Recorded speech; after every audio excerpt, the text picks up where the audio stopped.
Chapter 10. No, I will not explain what happened in Philly. Piper kept trying to touch the pendant. I'd strung it around her neck right after showing it to her. I held her bad hand. Like clockwork, her other hand would reach for the charm every 5 minutes. She'd touch it, make a confused noise, and put her hand back down. When I asked what she was doing, she'd say, "Touching the sea. Isn't it supposed to be dry?" I gave up after that. The hospital had her on the good drugs. They made her all woozy. They also allowed her to accept the fact that she and I had gotten married at some point. I was not looking forward to that conversation. A few days went by. The hospital weaned Piper off the painkillers and encouraged her to start building her strength up. Theo was a brat until I put a slightly more lucid Piper on a video call for him. During one visit, Piper borrowed my phone to look up her case. She did and told me that the Department of Justice had started their investigation. They were calling for her as a witness, but she was in the clear for criminal charges. Life was, if not good, at least manageable. But we had to get going. Piper was on board. Her nurse was a bit more hesitant, but she couldn't keep us now that Pipes was thinking clearly. I dealt with Theo and the motel bill. Piper handed the hospital paperwork. We met up in front of the main hospital building. The nurses had Piper's injured arm in a sling, with instructions to keep it as still as possible for at least the next couple of weeks. Her torso was bandaged as well, and she had 3 pages of wound care instructions. I took them and gave her my elbow for stability. She was still wobbly and slow, but we made steady progress towards the truck. Theo greeted Pipes with a barrage of gentle licks to her hand. She knelt down to kiss his forehead, and he switched his attack to her face. Once Piper's face was thoroughly beslobbered, I helped her into the back seat. Even that effort took a lot out of her. I encouraged her to lie down when she needed to sleep. Theo hopped into shotgun. I took the driver's seat. We were off. Our first snag hit not an hour into the trip. Customs turned out to be a previously undiscovered level of hell. I hadn't expected to breeze through. I hadn't expected to be held up for more than an hour.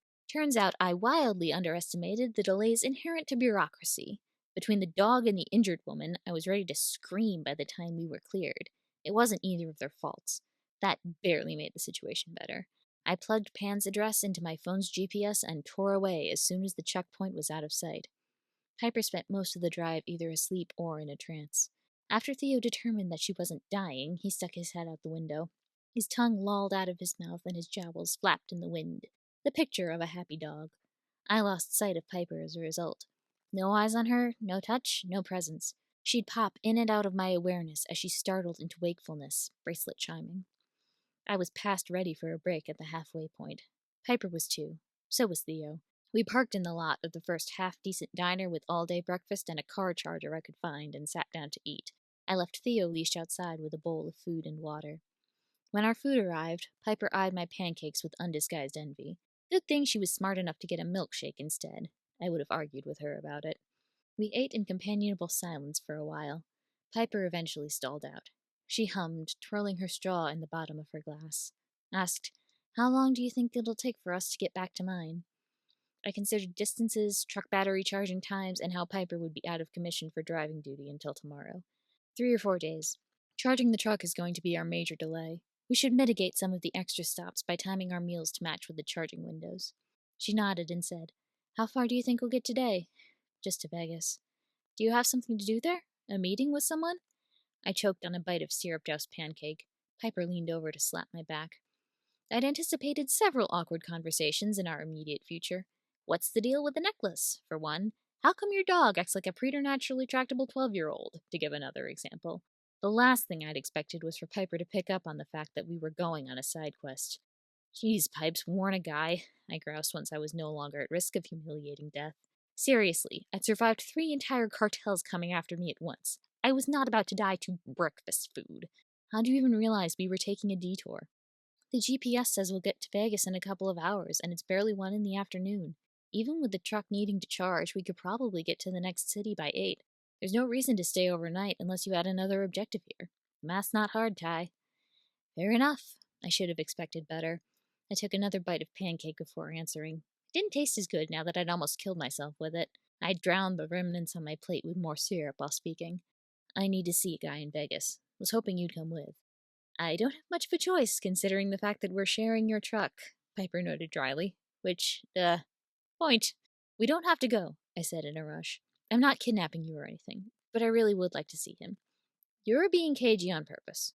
Who are you meeting, Ty, and why don't you want me to know about it?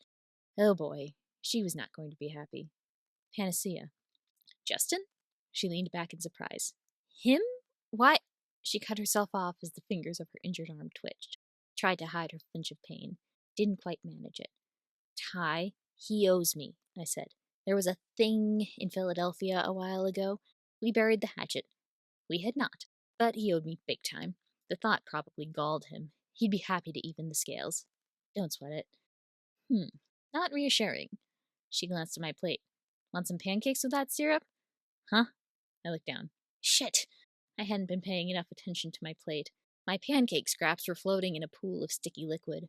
Worse, the puddle was threatening to overflow onto the table. The ensuing scramble to keep that from happening took all my focus for a minute. Piper was kind enough to offer me napkins. She was not kind enough to refrain from chuckling. Once that crisis had been averted, I called for the check. A further continuation of our chat should be had in the privacy of the truck anyway. We'd already been less than discreet. We went Dutch. As soon as we made it back to the car, Piper curled up on her good side and fell into a doze. I chuckled fondly and shook my head. Better for her to sleep. We could talk later. Piper finally woke up long enough to hold a conversation when we were about 20 minutes from our destination. She looked out the window and wrinkled her nose. Ugh, please forgive me if I feel the need to disappear before or after a meeting. I'll be right with you. This city is just... Yeah, I could see why Vegas wouldn't be Piper's favorite place in the world. Lots of glitz, lots of noise, lots of people. Too much stimulus. With her already fighting her own body's limits, I'd call it a miracle if she ventured out of our motel room for more than a few minutes longer than necessary. Not a problem. I'll grab stuff while I'm out if you take care of Theo. I gave her an aside glance in the rearview mirror. If you loan me some money, I'll return the investment tonight. I had my own money, and Perry's funds hadn't run dry. Still, if I could top up both our stashes, I should. I hadn't managed to earlier, considering how unexpectedly our exit had gotten moved up. What better place than Vegas? Taking advantage of casinos was easy with my natural talent, particularly ones that tried to cheat me first. She gave me a dubious look. Entirely warranted, mind you. That didn't stop her from forking over $500 in cash. She made such a trusting partner. We found a base of operations in a motel with a vehicle charger. Piper reassured me that she could take over setup if I wanted to do something else. I took her up on the offer. Both of us needed to stretch our legs, but Piper could do so more comfortably on her own. She was too aware of our situation to complain. That didn't stop me from picking up on the tension blooming in her shoulders and the way she'd stop meeting my eyes for longer and longer periods when awake. Being stuck in a confined space with me had clearly started to grate. She needed time to refill her social battery. I left her and Theo to sort the room out and made my way into the city. Vegas shone with artificial brilliance. Neon and gold competed for attention with fountains and screens. Casinos and hotels competed for space and business with eye-catching displays that lost their power with their proximity to each other. In the daylight, the whole thing struck me as sad. Gaudy. Hollow. Why Pan had set up shop here, I'd never be able to figure out. I found a casino that would suit my purposes and headed in. Open floor plan, red carpet, dark wood, servers dressed in miniskirts and high heels weaving around card tables and slot machines with trays piled high with alcoholic drinks. I made note of the exits and the types of tables. Time to make some money. I'd played my way around a fair few card tables in my time. Okay, fine, it had been my primary source of income for the past few years at that point. Blackjack was easiest. Gin rummy came in a close second. Anything where I was only going up against one person worked well, really. The more players at the table, the greater a risk I faced of losing control of the situation. Plus, I felt bad about taking money from individuals when I could beat a corporation just as easily. Except their slot machines. I could not, for the life of me, succeed against slot machines. I found a blackjack table easily. This one had 4 people already, as well as the dealer. I settled into a seat and let the dealer pass me 2 cards. Then we began. The first time the dealer busted, she didn't take any note of it. She busted hundreds of times a day in this job. The second time prompted a frown, but no comment. She only reacted strongly at the 3rd bust in a row. That was when she stared at her deck of cards as though it had personally betrayed her. The other gamblers were exchanging whispers and excited laughter. I leaned back in my chair and resisted the urge to smirk. Might have failed. Considering how I'd turned Piper's 500 into 2,000, my expression could be explained easily. I slipped away from the table and sat down at another. This one had 3 other gamblers and the dealer. The first hand, everyone at the table drew between 19 and 21, while the dealer drew an 18. The second hand, I got blackjack. The dealer's first 2 cards were a 2 and a 4. The next card was a 3, then another 2. The look of increasing disbelief on the dealer's face as he drew yet another low card prompted the gambler next to me to burst out laughing. Soon, the whole table, dealer included, had joined in. Paying attention? You've probably noticed that something's off. My power doesn't attack people directly. It works through proxies and needs physical contact with those proxies to work. Well, here's the thing. You've seen Perry's trances, how they aren't her main deal but do tie in? I've got something like that too. If someone intends to harm me in any way, their luck drops. Physical, financial, emotional, whatever. From what I can tell, it's a lot more karmic than my primary ability. It's also weaker as a whole, and I can't control it beyond turning it on or off. You can see why I prefer not to rely on it by itself. That said, it does come in handy for directing my main power, and in situations like this one. I cashed out and packed up as soon as the laughter died down, my wallet $4,500 heavier. I didn't like to take too much from one place at once. The only exceptions I'd made had been back in Mexico. Cartel-run underground gambling rings, to be precise. Whether or not the millions I'd won from the rings had done anything to destabilize the organizations prior to their destruction at my hands was a matter of opinion. The benefits to the orphanages, clinics, and food banks I'd funneled most of the funds to were much less debatable. And if I happened to set myself up with a tidy little nest egg with the remainder, who could judge? Vet bills and rent were expensive. I repeated the routine at 3 more casinos, netting similar profits and similar responses from the dealers and gamblers. 10,000 each for Piper and me was a good amount. Considering how the drive back to Piper's place would only take 3 days, we'd be more than set. I headed back to the motel with a spring in my step. Piper was sitting against the headboard of one of the beds with a book braced on her knees and her unrestricted hand absent-mindedly scratching Theo behind the ears. Theo had his muzzle resting on the bed by her hip and his butt on the floor. I suspected his tail would have been wagging lazily, if he still had one. As Piper turned a page, the light caught the pendant hanging just below her collarbones. My heart did something funny.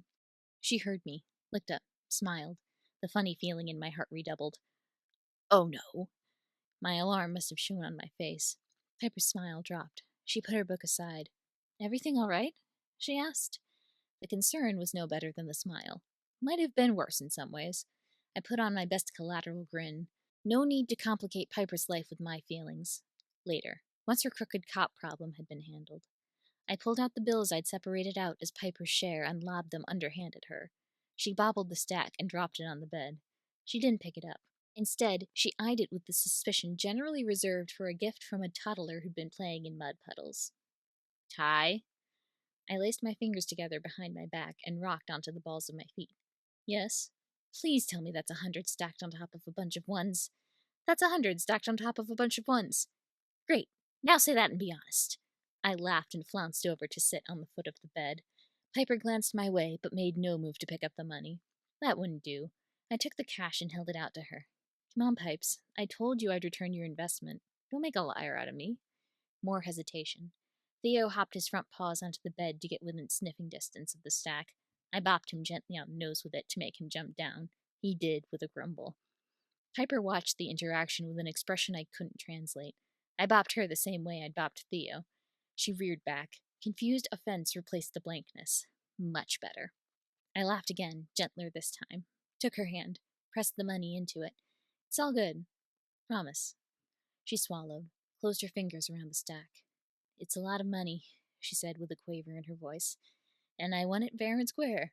The skepticism in the look she gave me had me reconsidering that statement. I threw up my hands. Okay, fine. I won it with minimal power exploitation and no damage. Kept my own portion too. We're in Vegas, Pipes. A little dubious blackjack is the least of the odds bending going on in this town. Take the cash. Finally, she pulled her arm in. I'll toss it in a safe, but you can't keep doing this. I'm going to get spoiled. I promise to keep the distribution of life-changing financial gifts to an annual occasion. Besides, I've only done this for you once, I said. She laid the cash on her lap and let her fingers trail up to the necklace around her throat. Her fingertips rested on the silver and sapphire flower. She gave me a meaningful look. Yeah, point made. I didn't have a good excuse for that one. I wanted to spoil her, was the thing. Piper'd always had a bit of a hold on me, even way back when. She'd been a mystery, a puzzle. What was the girl doomed to forever be beneath notice really like? I'd wanted to sink my nails under her skin, metaphorically speaking. She'd sensed my interest and remained wary of me longer than she had the others in our year. Savvy kid. Time and proximity had dulled her suspicions and sated most of my curiosity. They'd been replaced by a lingering tension neither of us had been brave or experienced enough to know what to do with. We'd circled each other, pulled in but never quite closing the gap. Graduation and our separate paths in life had dialed down the connection. The reunion and the stress of her getting shot had reawakened my end of it with a vengeance. But explaining that to her would be way too much too soon. Periwinkle for Perry, I said with a shrug. The dismissal hadn't fooled her in the slightest. Time to find a new conversation topic. I got up and started rooting through my bag for pajamas. I'm going to take a shower. Then I'm going to bed. You should crash too.